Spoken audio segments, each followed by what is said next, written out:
Super താരം മോഹൻലാലിന് ഇനി UAE പോലീസിനെ പേടിക്കാതെ ഡ്രൈവിംഗ് സീറ്റിലിരിക്കാം. നൂറുകണക്കിന് ആളുകൾ പരാജയപ്പെടുന്ന ദുബായ് ഡ്രൈവിംഗ് ടെസ്റ്റിന്റെ ആദ്യ ശ്രമത്തിൽ തന്നെ ലാൽ ലൈസൻസ് നേടി. ഇതാദ്യമായാണ് ഒരു മലയാളി താരം ഈ ലൈസൻസ് നേടുന്നത്. ഇതൊരു ഷൂട്ടിംഗ് ലൊക്കേഷൻ അല്ല. ദുബായ് ഡ്രൈവിംഗ് സെന്ററിൽ ഫൈനൽ ടെസ്റ്റിനായി കാത്തിരിക്കുകയാണ് മലയാളത്തിന്റെ മഹാനടൻ മോഹൻലാൽ.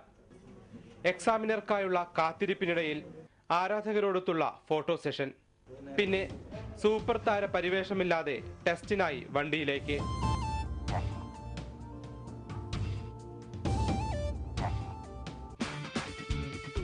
ഡ്രൈഡോക്കിന് മുന്നിലൂടെ ഡ്രൈവ് ചെയ്ത് വലത്തോട്ട് നീങ്ങിയ വാഹനം പോലീസ് സ്റ്റേഷനും കടന്ന് മീന റോഡിലേക്ക് പ്രവേശിച്ചു. പിഴവില്ലാത്ത ഡ്രൈവിംഗോടെ തിരികെ ഇൻസ്റ്റിറ്റ്യൂട്ടിലേക്ക്.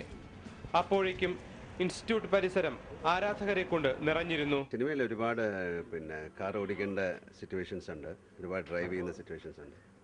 അതുകൊണ്ട് തീർച്ചയായിട്ടും ഇവിടെ ലൈസൻസ് ഇല്ലാതെ ഡ്രൈവ് ചെയ്യാന്ന് പറഞ്ഞാൽ തെറ്റാണ്. അത് കറക്റ്റ് പ്രോപ്പറായിട്ടുള്ളൊരു ചാനലിൽ കൂടെ തന്നെ പോയതാണ്.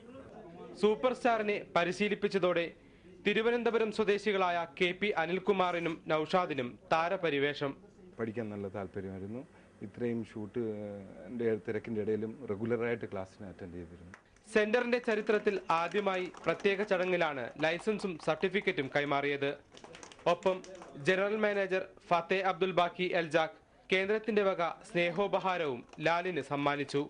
UAEയിൽ ഡ്രൈവിംഗ് ലൈസൻസ് ലഭിക്കുക എന്നത് IAS ലഭിക്കുന്നതിന് തുല്യമായാണ് മലയാളികൾ കണക്കാക്കുന്നത്.